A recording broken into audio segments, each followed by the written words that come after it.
topics and opinions expressed in the following show are solely those of the hosts and their guests and not those of W4CY Radio, its employees, or affiliates. We make no recommendations or endorsements for radio show programs, services, or products mentioned on air or on our web. No liability, explicit or implied, shall be extended to W4CY Radio or its employees or affiliates. Any questions or comments should be directed to those show hosts. Thank you for choosing W4CY Radio. Draw me close to you, never let me go, and lay it all down again, to hear you say that I'm a friend. Good day. The Almighty Creator desires a deep personal relationship with you. My name is James Robertson. I'm a researcher, publisher, and teacher regarding the matters and truths of the Almighty Creator, whose true name is Yah, the eternally self-existing. I've been actively serving him since 1993, over 33 years. If you're not actively serving Yah, then by default you're serving Satan. My objective is to show you how you can make a big difference on earth and qualify for a position of high esteem in heaven for eternity. It's important to understand that as a believer, just being good is not the point. It's relationship with Yah that counts. Without this, you will be in a very unpleasant place in heaven with no way out. My aim is to show you how to get close to Father. If you're a good person without a clear relationship with Yah, then you're in a spiritual no man's land and will not enter heaven when you die. The Creator has said regarding unbelievers, why would I want someone to spend eternity with me when they do not believe I exist? Yah is calling everybody on the planet to be involved and serve him and help him to have victory over Satan. Fundamentally, we each need to learn to see things on earth from Yah's perspective. Today I'm going to carry on with the Acts of the Emissaries, Incorrectly Apostles, Part 6. And the overview, the book of Acts in the Bible reports various activities in the lives of the emissaries, or incorrectly apostles, meaning sent ones, those sent by Yah and Yahooshua to bring the good news, incorrectly gospel, to others, primarily Shaul, incorrectly Paul. Emissaries exist today just the same, but many are not recognized as such. The book of Acts is generally attributed to Luke, the writer of the good news according to Luke. Please refer to the introduction in the book of Matthew for more information, as most of the changes and commentary in that book apply to Acts as well. That was broadcast about a year ago. If you go to www.relationshipwithcreatorradio.com, you'll be able to find those there. So, if you're new to the channel, visit that website, www.relationshipwithcreatorradio.com. There are my broadcasts. They're going back, I think, 3 or 4 years. And I broadcast every Friday, so there's quite a lot there. Right. Part 6, Chapter 20, continuing at verse 17. And from Miletus, he sent to Ephesus, this is Shaul, and called the elders of the assembly. And when they would come to him, he said to them, you know from the first day that I came into Asia, after what manner I have been with you on all occasions, all seasons, serving Yah the eternally self-existing with all humility of mind and with many tears and temptations, which befell me by the way lying in wait of the Yehudi. How I kept back nothing that was profitable to you, but have showed you and have taught you publicly and from house to house, testifying both to the Yehudi and also to the Greeks, repentance towards Yah and emunah towards our Adonai Yahooshua, the anointed one of Yah. And now behold, I go bound in the spirit to Jerusalem, not knowing the things that shall befall me there, save that the set apart spirits witnesses in every sitting, saying the chains and afflictions await me.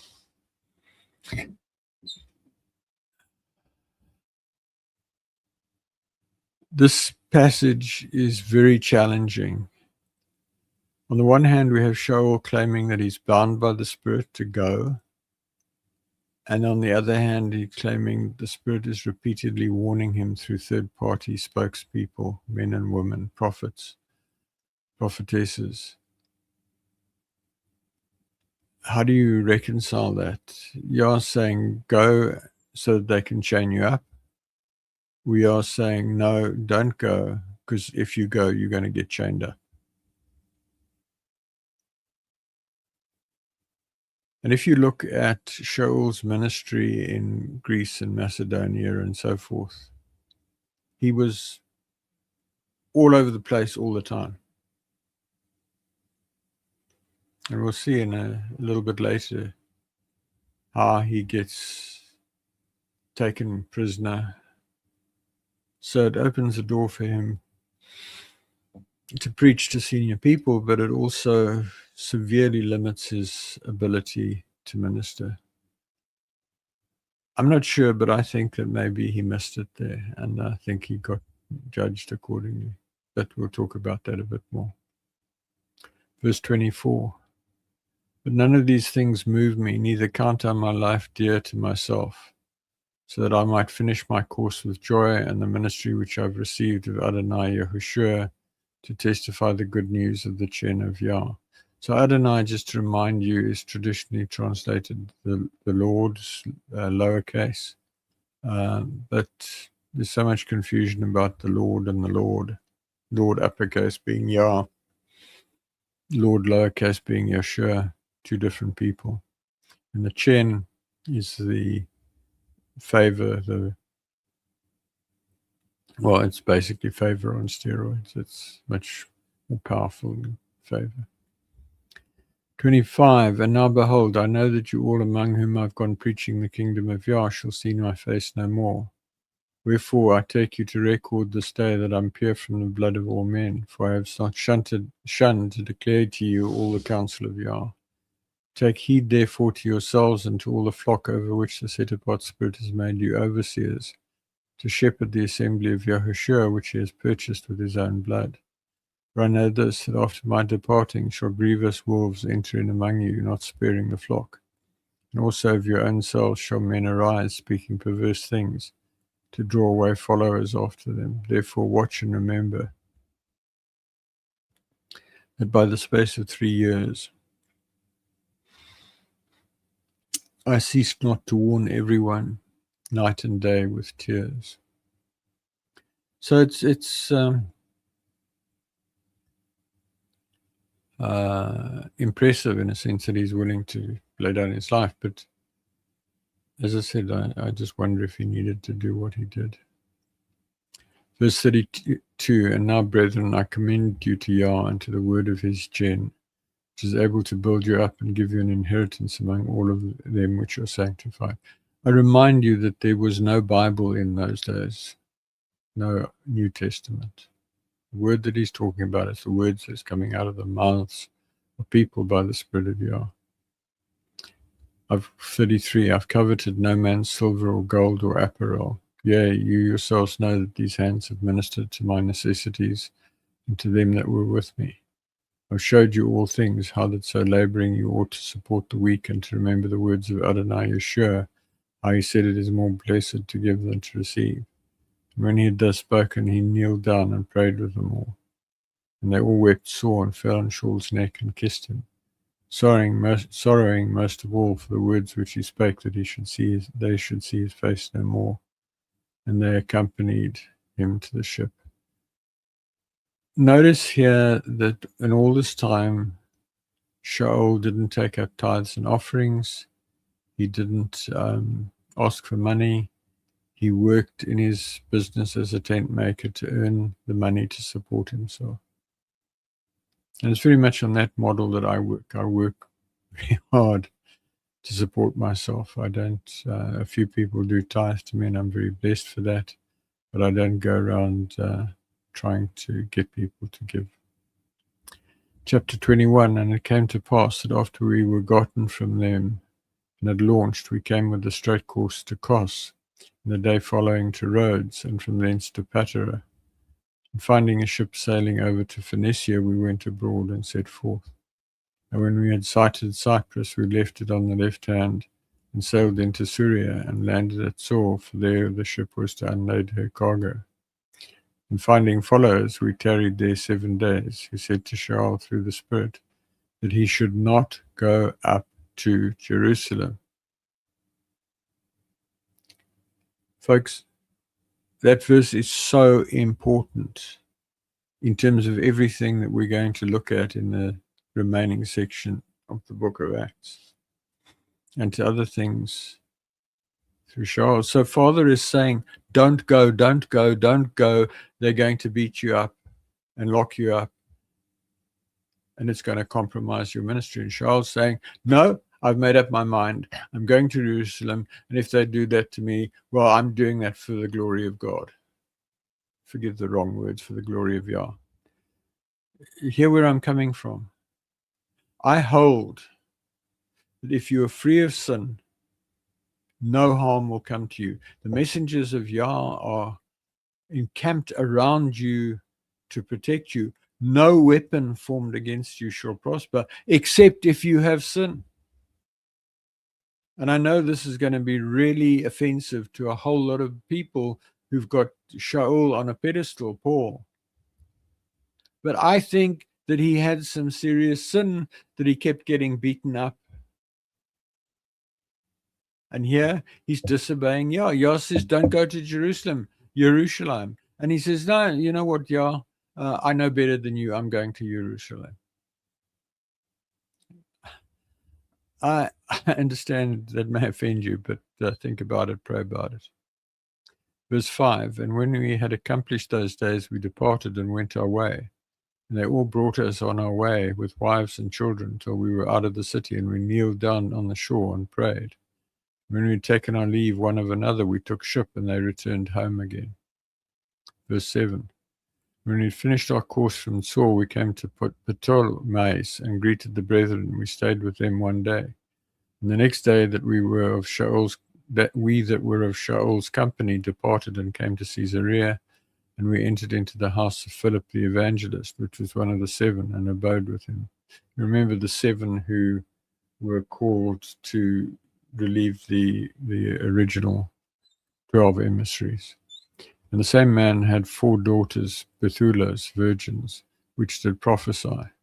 As we tarried there many days, there came down from Yehuda a certain spokesman of Yah named Hagab. And when he was come to us, he took Shaul's girdle and bound his own hands and feet, and said, thus saith the set-apart Spirit, so shall the Yehudi at Jerusalem bind the man that owneth this girdle, and shall deliver him into the hands of the high goyim. I'm sorry, folks, but I read that verse to say that Yah said, don't go to Jerusalem, Shaul. Verse 12, and when we heard these things, both we and they of that place besought him not to go up to Jerusalem. Then Shaul answered, what mean you to weep and break mine heart? For I am ready not to be bound only, but also to die at Jerusalem for the name of Adonai Yahooshua. You have to ask yourself what's going on in his head. Time and time again, don't go. No, I'm going. I'm willing to die. I'm a hero. I don't mean to be sarcastic or whatever, but folks, get the point. There's a major contradiction here between what he does and what Yah tells him to do. And the fact of the matter is the majority of us, myself included, regularly do that. Yah says do this, and we do that. I've done it. And I've recently come to deal with a big issue which has been dogging me since 2010, because there were things that I knew in 1998 that I didn't apply in 2004 through to 2010. Be careful. It is so easy to fall into error. Verse 14, when he would not be persuaded, we ceased, saying the will of Yah, the eternally self-existing, be done. Folks, it's not the will of Yah for this man to be locked up. It's his will. 15, and after those days, having made ready, we went up to Jerusalem. There went with us also certain of the followers of Caesarea, and brought with them one Manason of Cyprus, the old follower, with whom we should lodge. When we were come to Jerusalem, the brethren received us gladly. And the day following, Shaul went in with us to Jacob, and all the elders were present. And when he had saluted them, he declared particularly what things Yah had wrought among the Hagoyim by his ministry to the Gentiles, the Greeks. And when they heard it, they kavod Yah, glorified Yah, the eternally self-existing, and said to him, Thou seest, brother, how many thousands of Yehuda there are which believe, and they are all zealous of the Torah, and they are informed of thee that thou teachest all the Yehudi which are among the Agayim to forsake Moshe, saying that they ought not to circumcise their children, neither to walk after all the customs. What is it, therefore? The multitude must needs come together, for they will hear that thou art come. Do therefore this that we say to thee. We have 4 men which have a vow on them. Take them and purify thyself with them, and pay their expenses for them, that they may shave their heads, and all may know that those things whereof they were informed concerning thee are nothing, that thou thyself also walkest orderly and keepest the Torah. So what I want you to see here is this legalism that was already creeping in to the body of believers. As I've said in previous teachings, at the point that Yeshua died, Torah observance fell away, because it was Torah observant people that had Yeshua killed. They were legalist. They were going on their traditions and not on relationship with Yah. And they said, kill this man. These are exactly the same religious traditions that are about to try and kill Shaul. Folks, the Torah fell away when Yeshua died. The curtain in the temple was rent from top to bottom. And apparently that curtain was about 3 inches thick, woven. So it could only have been Yah that taught, and it taught from the top. And what people saw when the temple was open, there was nothing in the most set apart place, the Holy of Holies, because the Ark of the Covenant and the temple furniture were in a cave under the execution site. So the whole religious institution, as at the date of Yeshua's death, was illegitimate and corrupt. And Yah instituted through Yeshua a new covenant, which is a covenant of grace, of Chen, that we're starting to learn about from Shaul now.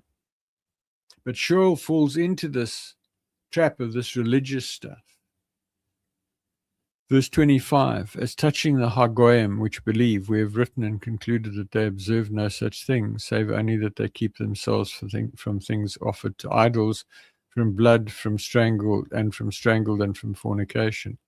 Then Shaul took the men, and the next day, purifying himself for them, entered into the temple to signify the accomplishment of the days of purification, until that an offering should be offered for every one of them.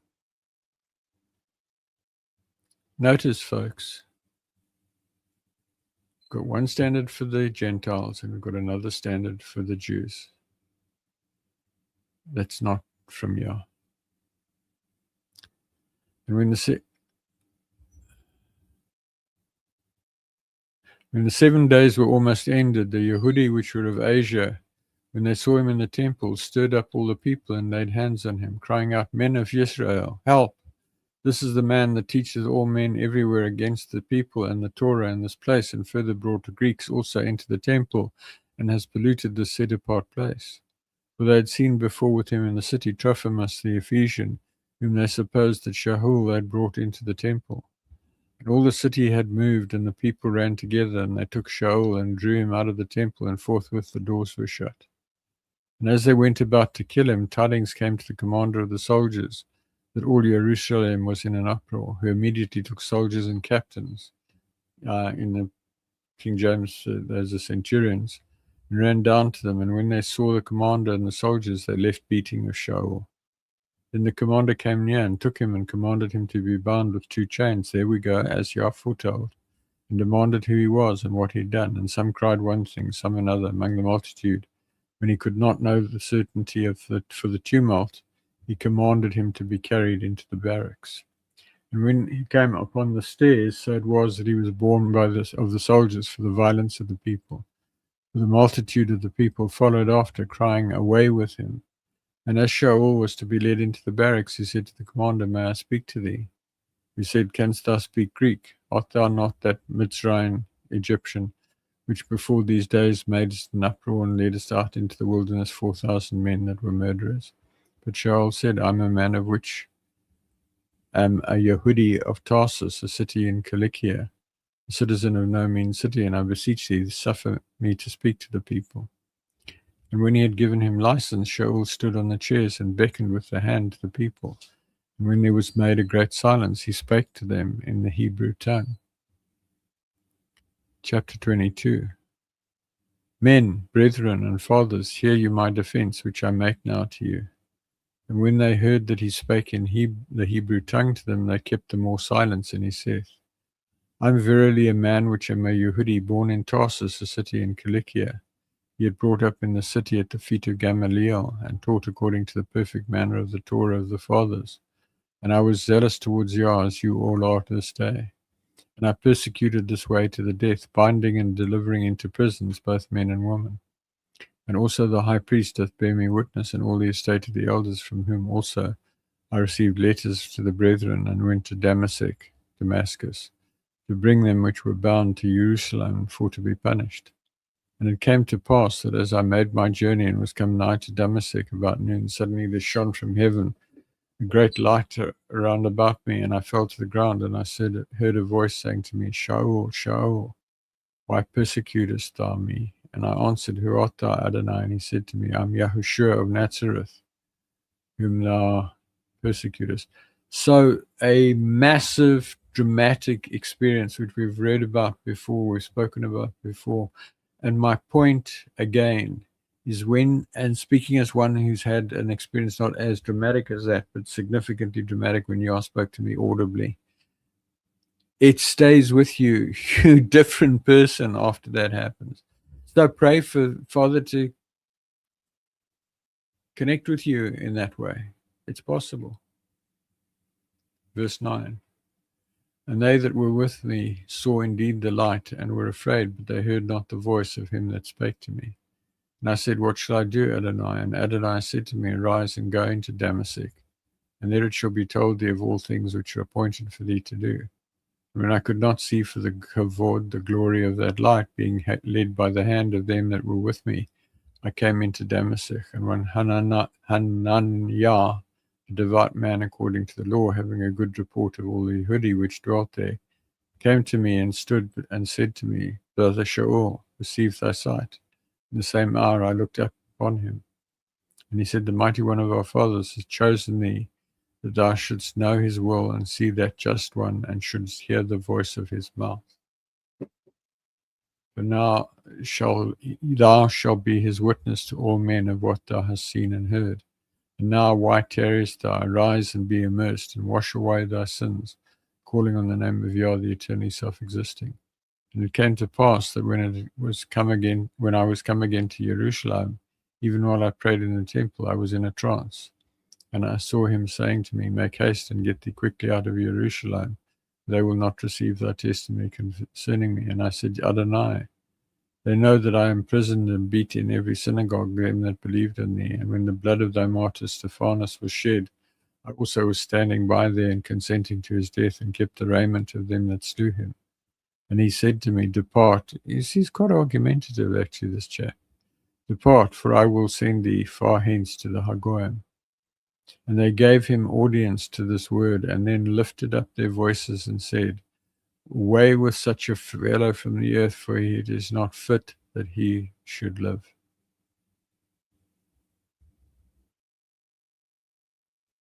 Fundamental issue of Judaism in those days, widespread misplaced rejection of the people who are not descended from Israel. Now that's changed now. The Yehudi today are pretty much accepting of the others. Well, they have to be, because they're a small minority. But the key thing I want you to get here, because what we're seeing here is a mass of people who have got a wrong understanding of Yah's will and Yah's teachings. They're stuck in the past. Yes, there was a time when the Yehudi, not just the Yehudi, the children of Israel were the chosen race. They blew it.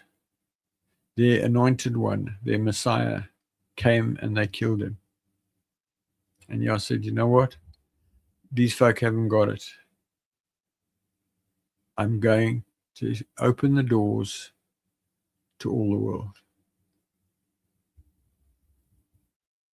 And we had a similar thing between 2000 and 2003, when in 2003 Satan was sent to the pit for 1,000 years.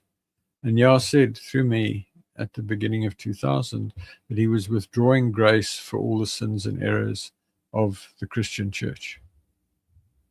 And so up until 2003, the Christian church was Yah's chosen instrument for bringing his truth.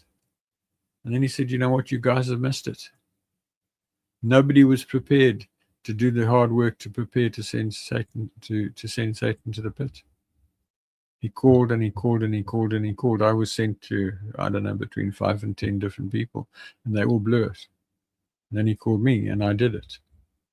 And the point I'm making is it's now open to all, level playing field. Yah will come to you directly if you ask him. You don't have to go through a pastor or a imam or a rabbi or a priest or a whatever. Just go, Father Yah, I believe you exist. I want to be filled with your spirit, and I want to come to know you intimately. Please help me. And then give me a call. Drop me an email. I will help you. That's my mission. That's my calling. That's my vision. That's why I am here. Verse 23, and as they cried out and cast off their clothes and threw dust into the air, the commander commanded him to be brought into the barracks and bade that he should be examined by scourging, that he might know wherefore they cried out against him. Folks, there's a bit of a parallel here in Islam. There's a group of extreme Islam people who think incorrectly that Muhammad told them that they had to kill the Jews and the Christians. And that's why we see these suicide bombers. We see Hamas against Israel. We see Hezbollah against Israel. We see the Houthis against Israel. And we see Iran against Israel, because they all think that they have this mission from Allah to destroy the nation of Israel and to destroy all Jews on the earth. And it's not true. It's completely demonic. 25, and as they bound him with thongs, Shaul said to the captain that stood by, is it lawful for you to scourge a man that is a Roman and uncondemned? When the captain heard that, he went and told the commander, saying, take heed what thou doest, for this man is a Roman. Then the commander, having come and said to him, tell me, art thou a Roman? He said, yea. And the commander answered, with a great sum I obtained as freedom. And Shaul said, but I was freeborn. Then straightway they departed from him that should have examined him. And the commander also was afraid, after he knew that he was a Roman, and because he had bound him. On the morrow, because he would have known the certainty whereof he was accused of the Yehudi, he loosed him from his bands and commanded the chief priests and all the Sanhedrin to appear, and brought Shaul down and to sit before them. Chapter 23. And Shaul, earnestly beholding the Sanhedrin, said, men and brethren, I've lived in all good conscience before Yah until this day. And the high priest Hananiah commanded them that stood by him to smite him on the mouth. Then said Shaul to him, Yah shall smite thee, thou whitewashed wall, for saidest thou to judge me after the Torah, and commandest me to be smitten contrary to the Torah. And they that stood by said, revilest thou Yah's high priest? Then said Shaul, I wist not, brethren, that he was the high priest, for it is written, thou shalt not speak evil of the ruler of thy people. But when Shaul perceived that one part were Sadducees and the other Pharisees, he cried out in the Sanhedrin, men and brethren, I'm a Pharisee, the son of a Pharisee, of the hope and resurrection of the dead. I am called into question. When he had so said, there arose a dissension between the Pharisees and the Sadducees, and the multitude was divided. The Sadducees say there is no resurrection, neither messengers nor spirit, But the Pharisees confessed both. And there arose a great cry, and the scribes that were of the Pharisees' part arose and strove, saying, We find no evil in this man, but if a spirit or a messenger has spoken to him, let us not fight against Yah. And when there arose a great dissension, the commander, fearing lest Shaul should have been pulled in pieces of them, commanded the soldiers to go down and to take him by force from among them and to bring him into the barracks. And the night following, Adonai, Yahooshua, stood by him and said, Be of good cheer, Shaul, for as thou hast testified of me in Jerusalem, so must thou bear witness also in Rome. So you can say, well, you see, this all had to happen so that Shaul could go to Rome and witness about Yeshua. And maybe it's true. This is just my opinion. I don't think he needed to do that. Yah repeatedly warned him not to go up to Jerusalem. Self-willed, strong-willed, rebellious, he goes, and everything that Yah warned him would happen, happens. Not because it was foreordained, but if you go there and you've upset a whole lot of people who are likely to want to kill you, then it's not difficult to predict what's going to happen. According to me, he could just as well have left Athens and got on a boat and traveled to Italy and gone up to Rome and taught in Rome instead of being locked in jails and taken prisoner and all the rest of it. And you have to ask yourself, are you in a mess in your life because you are self-willed and rebellious and you haven't done what Yah told you to do? Or are you in a mess in your life because you're some hero and Yah wants you to be in a mess in your life? And I have to say to you, if you're in a mess in your life, it's because you screwed up, excuse my French, not because Yah wants you that way. If your house is burnt down, that wasn't Yah's will. That was your rebellion. That was your sin. Nothing can go wrong with you. You can't get cancer. You can't get anything significant that puts your life at risk unless you have serious sin in your life. Yah is not unjust. He's uncompromisingly righteous. He will not allow you to suffer beyond the sin, the permission, the sin that you've committed. And people say, what about Job? Look what a great guy Job was. Go and read the book of Job. There's an article on the website about judgment. Job was in fear. Read Job chapter 1. He was giving offerings in fear that lest he said that my children have sinned. Fear is faith in the devil. Fear and faith in sin. That gave Satan a legal right to attack Job. And then don't touch his person. And then Satan comes again and Yah says, well, he's actually in your hands as well. Because he's got pride. He admits in about verse 26 of Job that he was going around town saying what a great man he was. Yah does not allow harm to come upon us if we are free of sin. And don't say, what about Yeshua? Yeshua went out of his way to provoke them and antagonize them because he came to die. You're not Yeshua, so don't think that you should do that. Verse 12. And when it was day, certain of the Yehudi banded together and bound themselves under a curse, saying that they would neither eat nor drink till they had killed Shaul. And they were more than 40 which made this conspiracy. So religious bigotry, it's worse. I mean, and it's fundamentally not different. It's fundamentally different to these Islamists who go around killing people or conspiring to kill people. It's the same demonic spirit. 14. And they came to the chief priests and elders and said, we have bound ourselves under a great curse, that we will eat nothing until we have slain Shaul. Now therefore you with the Sanhedrin signify to the commander that he bring him down to you tomorrow, as though you would inquire something more perfectly concerning him, and we are ready to kill him before he comes near. And when Shaul's sister's son heard of their lying in wait, he went and entered into the barracks and told Shaul. Then Shaul called one of the captains to him and said, "Bring this young man to the commander, for he has a certain thing to tell him." So he took him and brought him to the commander and said, "Shaul, the prisoner, called me to him and prayed me to bring this young man to thee, who has something to say to thee." Then the commander took him by the hand and went with him aside privately and asked him, "What is it that thou wouldst tell me?" Now, I want you to notice something, folks. This commander and these people are actually, there's this kind of thing that the Romans were sort of really ugly, brutal, whatever. Took him by the hand and took him aside privately.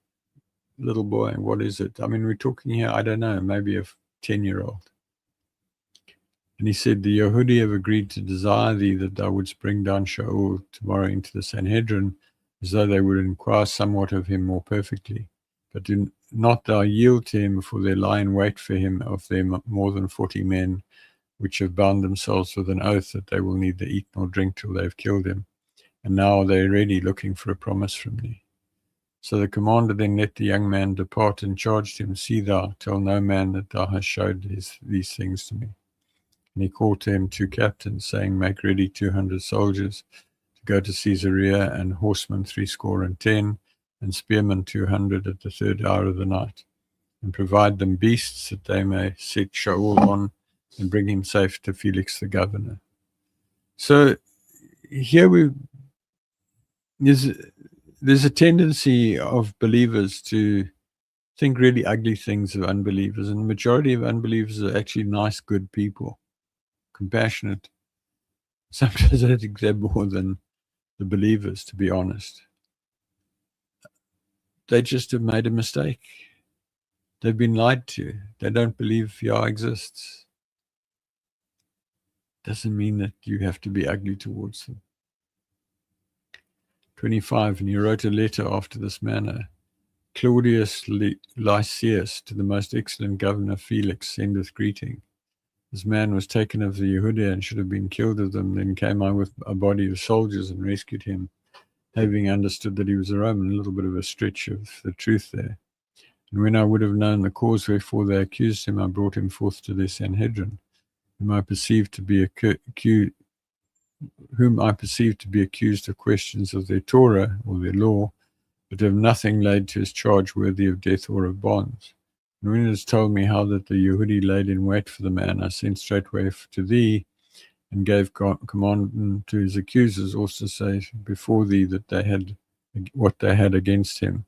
Farewell." Then the soldiers, as it was commanded them, took Shaul and brought him by night to Antipatris. On the morrow they left the horsemen to go with him and returned to the barracks. And when they came to Caesarea and delivered the letter to the governor, presented Shaul also before him. And when the governor had read the letter, he asked of what province he was. And when he understood that he was of Cilicia, "I will hear thee," said he, "when thine accusers are also come." And he commanded them to be kept in Herod's palace. The King James Bible says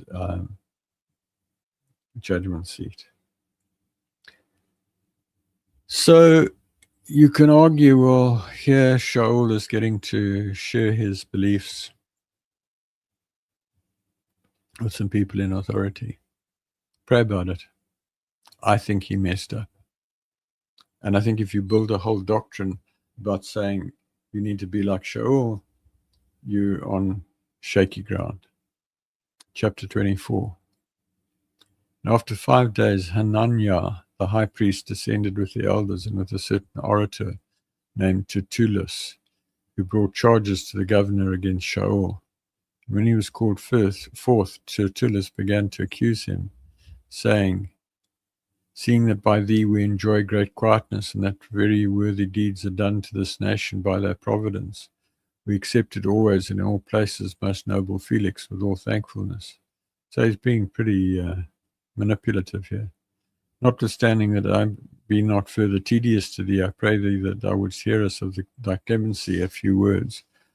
For we have found this man a pestilent fellow and a mover of sedition among all the Yehudi throughout the world, and a ringleader of the sect of the Nazarenes, who also has gone about to profane the temple, whom we took and would have judged according to our law, but the commander Lysias, came upon us, and with great violence took him away. And another exaggeration, took him away out of our hands, commanding his accusers to come to thee by examining him, whom thyself mayst take knowledge of all these things, wherefore we accuse you.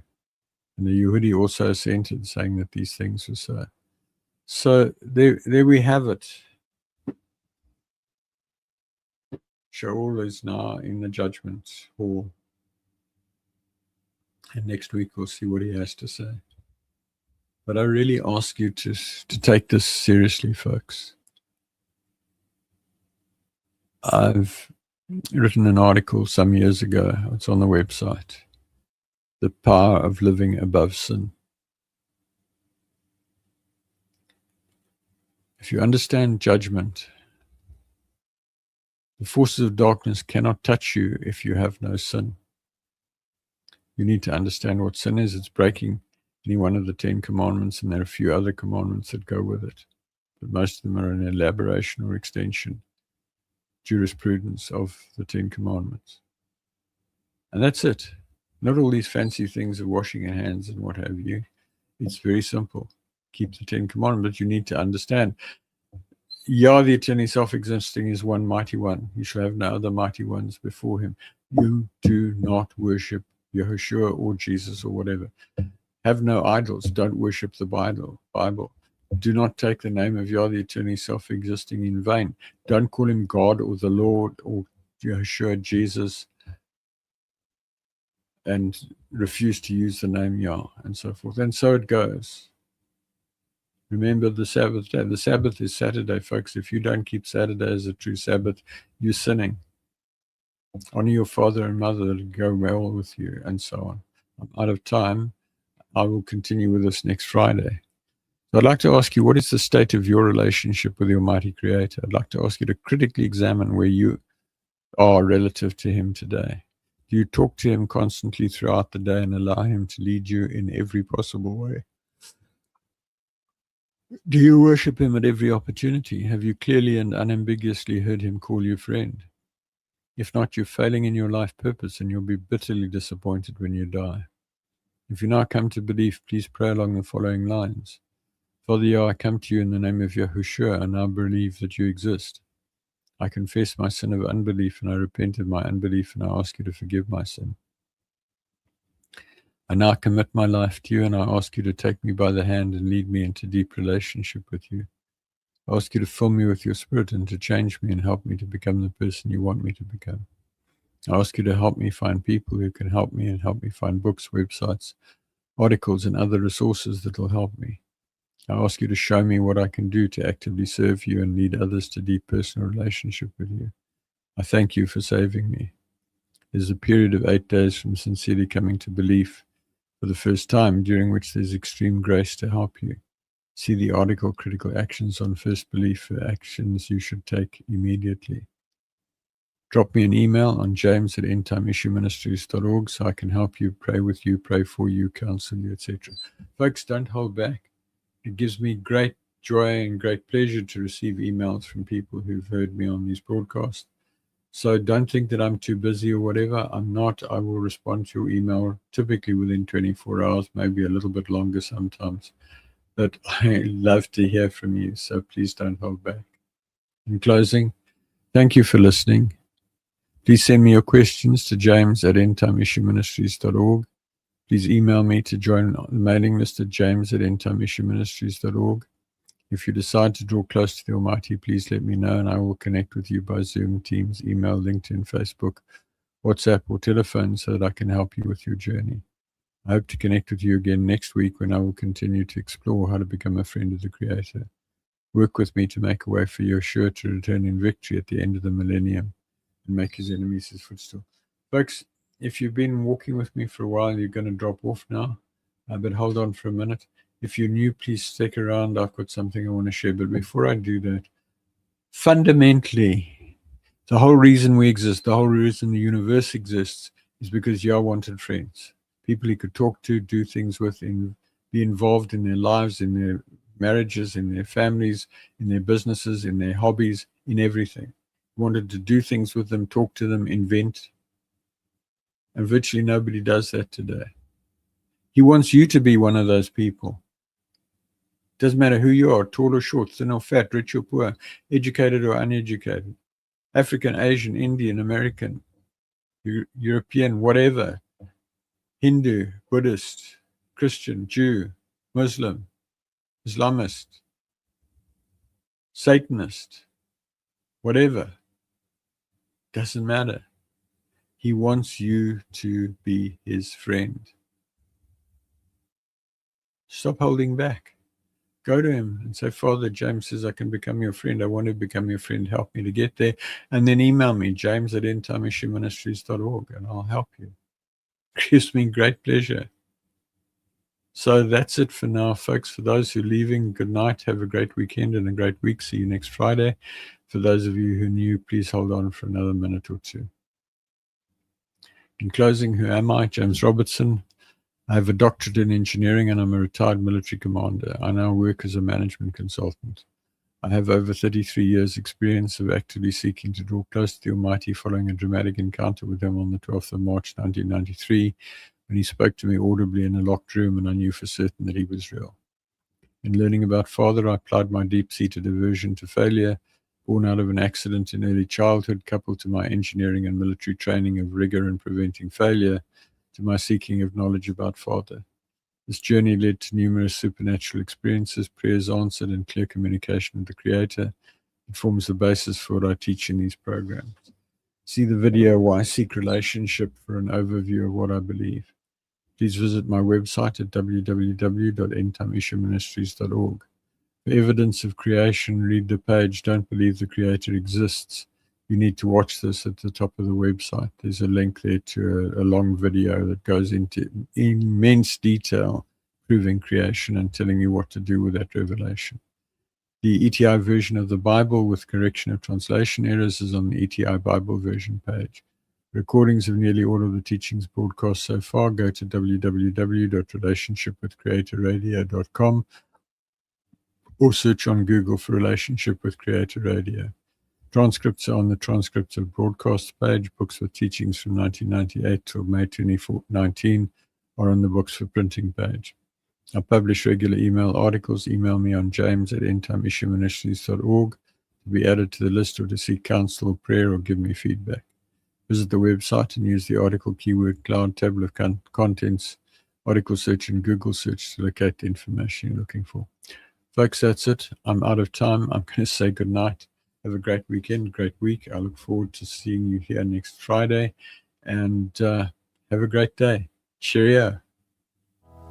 Father, I come to you, lifting up my hands.